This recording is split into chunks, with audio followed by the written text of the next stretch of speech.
جهر بالسوء من القول إلا من ظلم وكان الله سميعا عليما. صدق الله العظيم. Assalamualaikum warahmatullahi wabarakatuh. Alhamdulillah, alhamdulillahilladzi khalaqal insan wa anzalahul bayan wa ja'alahu wa mau'izatan wa shifaa'an wa rahmatan lidzawil iman. Sahabat MQA yang dirahmati oleh Allah Subhanahu wa taala. Alhamdulillah, pada kali ini saya akan membahas mengenal tentang ruqyah. Ruqyah itu apa sih? Teman-teman tahu nggak apa itu ruqyah? Mungkin kita sudah tidak asing lagi mendengar kata ruqyah. Jadi, ruqyah berasal dari kata ruqa dan ruqyah, yang artinya jampi-jampi. Karena jampi-jampi pada zaman Rasulullah beda dengan zaman sekarang. Jadi, yang saya akan bahas pada modul pertama adalah kompetisi dasarnya. Itu kompetisi dasarnya itu apa sih gitu? Yaitu agar mengerti dan memahami ruqyah syariah dan ruqyah syirkiyah. Jadi teman-teman, yang pertama adalah agar memahami dan mengerti perbedaan ruqyah syariah dan ruqyah syirkiyah. Sebenarnya macam-macam ruqyah itu ada 3 sebagaimana yang disampaikan oleh guru kami kemarin. Jadi yang ketiga itu namanya ruqyah mu'ammah, yaitu ruqyah yang tidak membawa mahramnya. Jadi itu hukumnya haram ya, tidak boleh.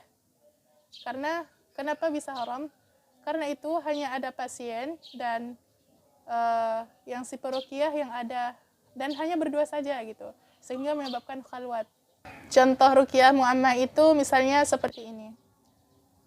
Si peruqyah bilang sama si akhwat yang mau diruqyah, nanti ibu datangnya ke sini ya gitu. Habis itu berada di ruangan tertutup gitu, misalnya nggak ada bawa mahram atau bawa siapa-siapa gitu. Jadi itu nggak boleh, hukumnya haram gitu kan. Jangan juga nanti bawa teman ataupun bawa pacar gitu kan, itu bukan mahram juga gitu. Iya, caranya sih boleh gitu ya, ruqyah syariah, tapi caranya salah gitu ya. Jadi yang kedua teman-teman, agar kita menjauhi perbuatan ruqyah syirkiyah, yaitu tujuannya untuk menginformasikan kepada saudara-saudara terdekat kita, abang kita, nenek kita, tetangga kita gitu, bahwasanya ruqyah syirkiyah itu mana yang menjerumuskan dan yang mana yang betul gitu. Dan karena sekarang lagi booming teman-teman, yang ada dukun lah, yang kikun, dan pokoknya yang ada kun-kunnya gitulah. Jadi dengan kita mempelajari ini, jadi kita dapat menginformasikan kepada orang-orang terdekat kita. Jadi kita jadi tahu ciri-ciri dukun itu seperti apa gitu. Jadi ciri-ciri dukun itu kayak gini teman-teman. Ketika kita mendatanginya, walaupun dia tahajudan, walaupun dia yasinan, walaupun dia jidatnya hitam gitu. Jadi kalau misalnya dia bertanya tentang nama ibu kita, kemudian dia memberikan sesuatu kepada kita untuk dipegang, untuk digantung, untuk dikubur, itu tuh ciri-ciri dukun. Kemudian ketika dia juga menyuruh kita untuk membawa sesuatu yang tidak masuk logika, misalnya kayak gini, Bu, nanti kalau datang bawa ayam hitam ya gitu. Bu, nanti kalau datang bawa risol sama pisang goreng ya gitu. Ya bisa sih kalau risol sama pisang goreng, mungkin ya karena dia lapar gitu. Nah itu tuh, jadi dengan kita mengetahui ciri-cirinya itu, kita sampaikan kepada orang-orang terdekat kita, jadi mereka jadi sudah tahu gitu. Nanti kalau misalnya kita punya saudara yang apa-apa di kedukun gitu, ya kita kan udah tahu nih ciri-cirinya, jadi disampaikanlah sama orang-orang terdekat kita biar nggak terjerumus lah ke dalam yang syirkiyah gitu. Jadi yang ketiga itu teman-teman, agar kita bisa menjelaskan kepada kaum muslimin tentang hakikat ruqyah syariah dan ruqyah syariah beserta dalil-dalil yang ada. Jadi harus jelas ya teman-teman, kita tuh mempelajari ruqyah syariah dan ruqyah syirkiyah itu ya biar kita menjelaskan kepada masyarakat ciri-cirinya gini ya Bu gitu. Larangannya kayak gini ya Bu, kayak gitu. Yang keempat teman-teman, peta konsepnya. Jadi itu ada namanya ruqyah syariah dan ada namanya ruqyah syirkiyah. Jadi kalau di ruqyah syariah itu dengan pengobatan Al-Quran dan sunnah lainnya, dan zikir juga bisa, dan zikir-zikir gitu, zikir-zikir Rasulullah. Jadi kalau yang ruqyah syirkiyah itu ada namanya jimat, ya itulah jimat yang biasa ditaruh di dompet gitu loh, ya katanya biar ya apa namanya, kalau misalnya bisa ngejaga gitu lah. Biasanya tuh orang-orang kampung gitu adalah. Habis itu yang kedua wafak. Wafak itu yaitu yang ditaruh di atas pintu gitu biasanya. Habis itu yang ketiga ada buhul. Jadi buhul itu apa ya? Buhul itu yang ini loh. Apa teman-teman? Jadi kalau buhul itu sesuatu yang biasanya kayak rambut gitulah. Habis itu ada kayak kain kafan gitu-gitu. Nah, tanah liat yang gitu-gitu, yang kayak ada pocong-pocong gitulah. Kemudian ada namanya raja. Raja itu ya yang kayak ada tulisan-tulisan Arab gitu ya.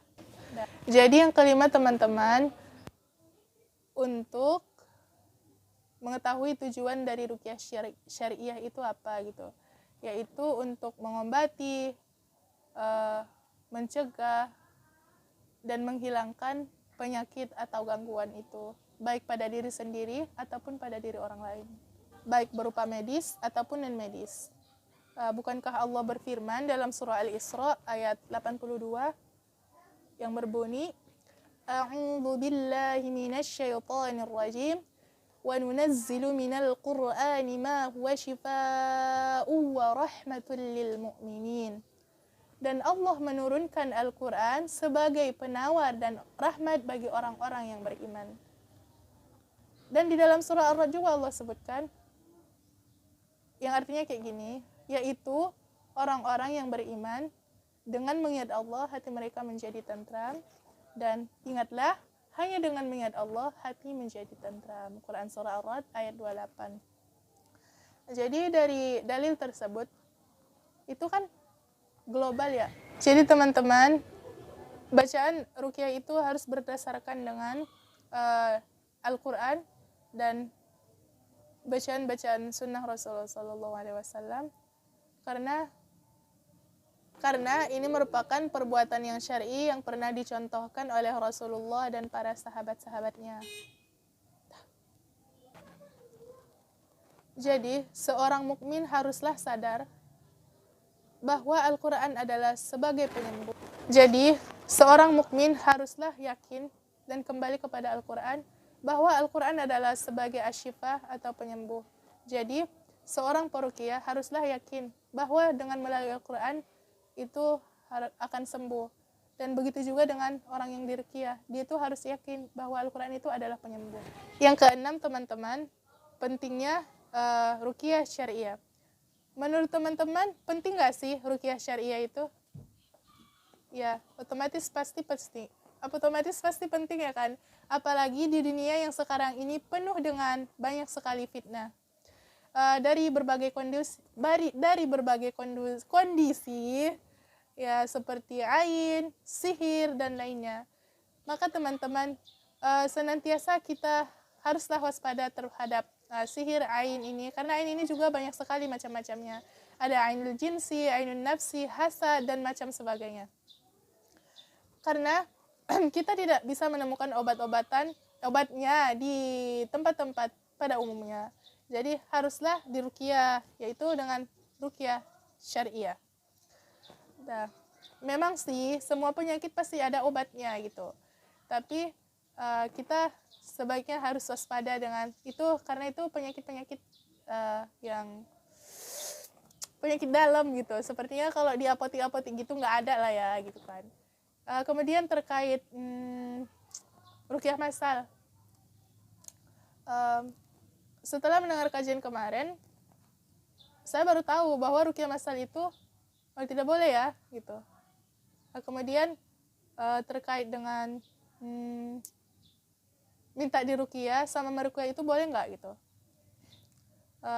Sebagaimana dalam hadis yang diriwayatkan oleh hadis riwayat Muslim yang berbunyi an Aisyah radhiyallahu anha kana Rasulullah sallallahu alaihi wasallam ya'muruni an tastarkiya minal aini. Dari Aisyah radhiyallahu anha berkata, Rasulullah sallallahu alaihi wasallam memerintahkanku agar diruqyah untuk menyembuhkan ain. Hadis riwayat Muslim. Jadi sudah jelas ya teman-teman, kalau diruqyah itu boleh dan minta diruqyah itu boleh sebagaimana ya yang disebutkan dalam hadis tadi gitu. Kemudian untuk meruqyah itu juga kita akan membahasnya di poin yang ketujuh. Jadi yang ketujuh teman-teman, syarat-syarat meruqyah gitu. Nah ini dia yang paling penting. Sebagaimana yang disebutkan oleh para ulama, untuk mengetahui perbedaan ruqyah syariah, untuk membedakan ruqyah syariah dan ruqyah syirkiyah tadi, maka ada beberapa persyaratan sebagaimana yang diungkapkan oleh Ibnu Hajar Asqalani, bahwa bolehnya meruqyah dengan memiliki 3 persyaratan berikut. Yang pertama, ruqyah harus dilakukan dengan menggunakan kalam ilahi, sifatnya dan asma-asma Allah. Dan yang kedua, meruqyah harus dilakukan dengan menggunakan bahasa Arab atau bahasa selainnya yang dapat dimengerti. Jadi yang ketiga itu teman-teman, syarat yang ketiga itu kalau meruqyah itu kita harus yakin bahwa ruqyah itu tidak berpengaruh dengan sendirinya, melainkan itu adalah karena semua itu karena atas izin Allah Subhanahu wa taala. Kemudian itu ciri-ciri orang yang kena gangguan itu seperti apa gitu. Jadi yang pertama itu kalau misalnya di bawah alam sadar dia tuh suka marah-marah nggak jelas gitu. Yang kedua kalau di alam tidur dia tuh suka maksudnya alam tidak sadar gitu. Dia tuh suka ngelindur, habis tuh bukan ngelindur deh. Itu tuh dia tuh suka mimpi sama bertemu sama orang yang meninggal gitu. Habis itu yang ketiga itu kalau dalam segi ibadah ya, dia tuh sering lupa rakaat sholat gitu. Kan kita pasti sering gitu ya. Ayo ngaku yang udah pernah gitu. Ya pasti pernah lah kayak gitu ya. Mungkin teman-teman hanya ini yang dapat saya sampaikan. Semoga video ini bermanfaat untuk kita semua. Kepada Allah saya mohon ampun. Wabillahi taufiq wal hidayah. Wassalamualaikum warahmatullahi wabarakatuh.